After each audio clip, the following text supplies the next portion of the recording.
Hello guys, welcome back to my class. Today we are going to see final double consonants.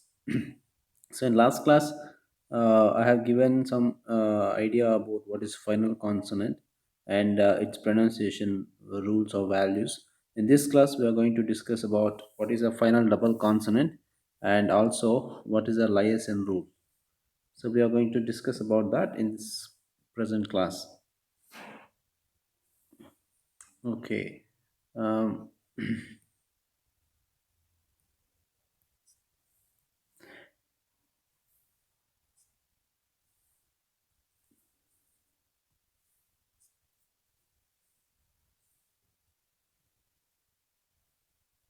So you can see here two different types of orientations.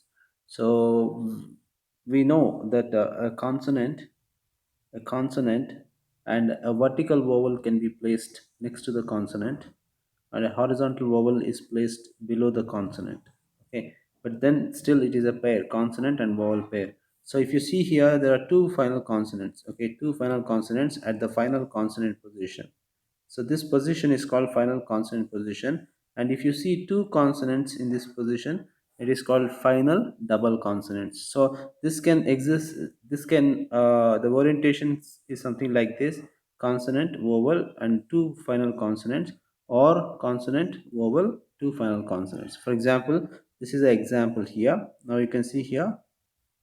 This is zero. Is silent actually, and this is o. Okay, o. Here you have L and M. Okay, L and M. L and M. So when you have these two consonants, one of this consonant is silent actually. Okay, so for example, here this is active and this is silent. So the pronunciation of this is like om. Om. Okay, om. So L is silent here. Similarly, you see here, so this is consonant vowel and this is final consonant, another final consonant. So there are two different consonants here. So the pronunciation of this is ka, and you have p and s. Okay, p and s. S is silent and p is active here. So the pronunciation of this becomes ka. Okay, pronunciation becomes ka. So we'll see why this one is active and one is silent. So especially this is very important pronunciation rule. So when there are two consonants at final consonant position, I mean in some cases, one of these sounds will one of these sounds will become active. At the same time, one of these sounds will become silent. So let us see here. So these are the pairs. Okay, these are the final consonant pairs. Okay, for example, so we have here some set of consonants. For example, you see here k s, k n ch, p s, n h, l h, l p. So let us categorize this into category 2 and category 1.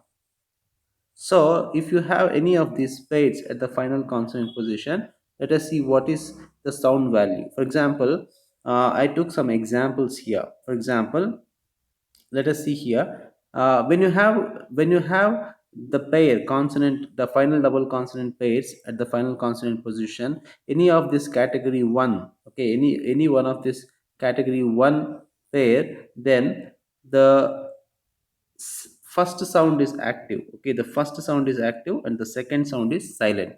For example, let us take this example, antha. Okay, first example is antha. Here I have given here antha pronunciation.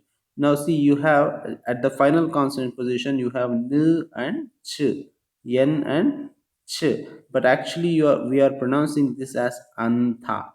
We are pronouncing this as antha. So which means that the second sound is silent and the first sound is active. You see here n ch is in category number 1. Okay, which is in category number 1. Similarly, another example is quenchanta. Quenchanta. Okay, again, if you see here, chanta, the pronunciation is quenchanta. Quenchanta. So again, you see here ch, cha, and then at final consonant position you have n and h, where n is active, h is silent here. Okay, so it is pronounced as quenchanta. which means it's all right or okay. Similarly, antha means to sit. Okay, antha is to sit. So remember, in category number 1, okay, in category number 1, if you have any of these pairs, if you have any of these pairs at the final consonant position, the second sound becomes silent and the first sound becomes active, something like this. So we can simply ignore the second sound, we can only pronounce the first sound. Okay, what about category number 2? In category number 2, you have only three pairs here. One is le, k, le, m, and le, p. So these are the category number 2. Okay, category number 2. So it's just a reverse of category number 1. For example, if you have any of these pairs in the final consonant position, the second becomes active and the first remains silent. Okay, example is given here. See here, the first one, ikta. So you have le k here, le k. So k is active, le is silent. Okay, k is active, le is silent. So what is the pronunciation value? Ikta. Pronunciation is ikta. Ikta means to read. Similarly, another example, samta. Okay, samta. Even though it is salm, so mu becomes silent here. So it is pronounced as samta. For example, here, okay, so sa, you have l and m, okay, but pronounced as samta. Okay, samta or samtha. Okay, samta means to boil, ikta is to read. So that is about final double consonants and its pronunciation value. So essentially there are two categories. So if you feel it is difficult to remember all these pairs, so it's better you remember category number 2 only. Okay, if you remember category number 2, so only three pairs are there, so you can easily remember this. So whatever you see in a word which excludes category number 1, and obviously it is category number 1. Okay, so the rule for category number 2 is second is active, first is silent. Second is active, first is silent. For rule for category number 1, pairs is first is active, second is silent. It's just the reverse. Okay, it's just the opposite way. So that's how we so this particular rule, one is active, one is silent, is applicable under one condition. Okay, under one condition. So you see here, so all these words, if you see this final double consonant, okay, this final double consonant is always followed by a consonant. Okay, is always followed by a consonant. Okay, so only then this particular rule applies. Okay, for example, if you see anta, pronunciation is anta. Okay, anta, because this final double consonant is followed by another consonant.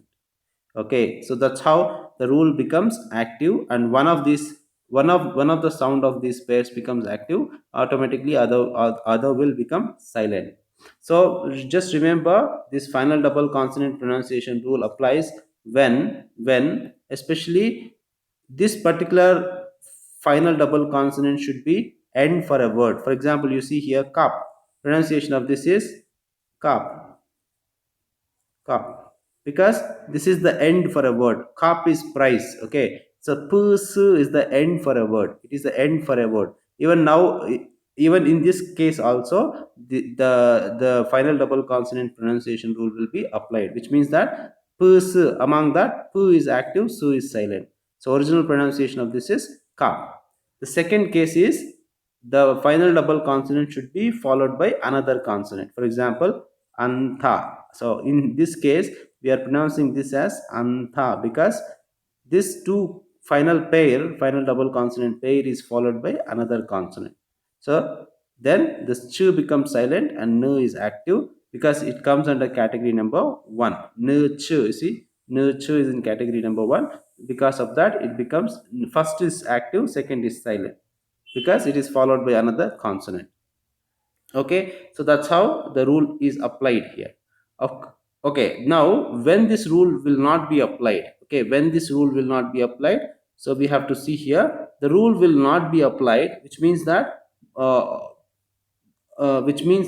they will have the original sound value. Okay, they will have the original sound value when, one second. Okay, so if this final double consonant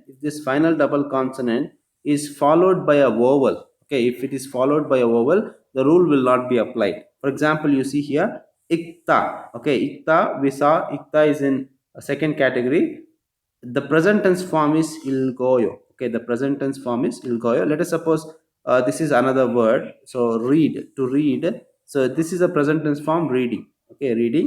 Since I have not discussed about present tense, just remember. So this particular final double consonant, whatever we mentioned now, is followed actually by a vowel. It is followed by a vowel. You see here, ik followed by o, followed by o. Even though is there here, we consider this as silent. Okay, we consider this as silent. So actually this final double consonant is followed by what? It is followed by a vowel. Okay, so in such case what happens? The I mean so we can hear both the sounds. Okay, we can both the sounds become active. Okay, both the sounds will become active. So there is also one more rule here. It's called liaison rule. Okay, liaison rule means the nearest consonant. Okay, the nearest consonant can occupy this space, because is a silent here, so which means there is a space. Okay, there is a space, so this k can jump and occupy this space. That's how the pronunciation of this is ilgoyo. Okay, ilgoyo is the pronunciation. Now when I say ilgoyo, I hear both l and also I hear the k or g sound. Okay, the k or g sound. Now see, l and k, both the sounds are active here. Okay, so unlike the previous one sound is active, another sound is silent if it is followed by a consonant. But if it is followed by a vowel, both the sounds are audible. Okay, you are listening both the sounds. So that's how both the sounds are active, so the rule is not applied. Similarly, you see samta. Samta is the base word, to boil.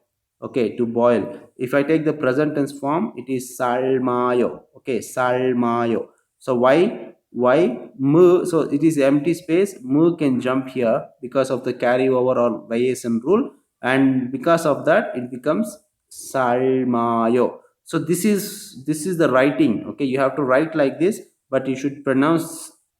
Okay, this is the pronunciation. Okay, this is the pronunciation. So samta is to boil, salmayo. Okay, here we say samta, samta. Okay, and lu is active, sorry, lu is silent, mu is active here. Whereas here I say salmayo, I hear both lu, I hear both m. Okay, so this one active, one silent, whatever rule we discussed will not function here, which means that both the sounds are active. Okay, both the sounds are active if this final double consonant is followed by a vowel. Okay, so that is what final double consonant pronunciation rule and also liaison rule. Some more examples are given here in category number 1. Okay, so some of the final double consonants in category number 1. For example, anta. Okay, pronunciation of this is anta. Remember, it is followed by a consonant. Okay, whereas if the present tense form, if I take, it is anjayo. Okay, it is anjayo, because the ch, okay, the ch followed by a vowel actually. Okay, so ch can jump here, so present tense form ch can jump here, so it becomes anjayo. Remember, the writing is like this and the pronunciation is like this. Okay, pronunciation is like this, anjayo. Anjayo is to sit or sitting. Okay, in the present tense form. Similarly, another example, quenchanta. Quenchanta. Quenchanta is all right, it's okay. Okay, it's okay, all right. So here also you see the hu is the word. Okay, hu is followed by what? Another consonant, I mean a vowel. Okay, it is actually followed by a vowel. So what can happen here? This hu can jump here. Okay, so it becomes quen chan ha yo. Okay, you can pronounce like this. So you can hear both nu and hu sounds here. Quenchanayo, quenchanayo. You can hear both nu and hu sounds. So that's how. So overall, you just remember that if final double consonants are there at the end for a word, or if it is followed by a consonant, okay, and one of these two letters will become silent or active. Okay, but if this final double consonant is followed by a vowel, both the sounds are active, you hear both the sounds. So that is about final double consonant pronunciation rule. We also learned about liaison rule.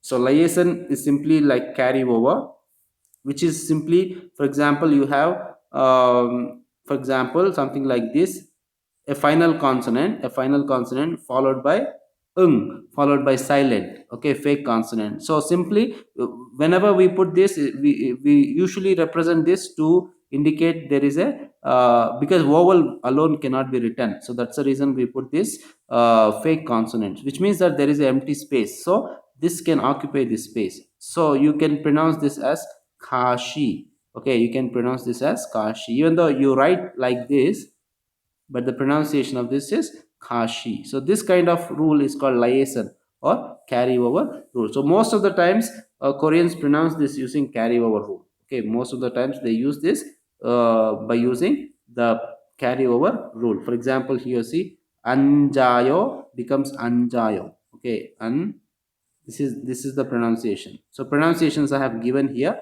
this is how it's actually pronounced, but this is how it is written. Okay, this is how it is written, just because of the carry over rule or liaison rule. So thanks for listening this class. So for next class we'll take up a new topic and we'll discuss. Thank you very much.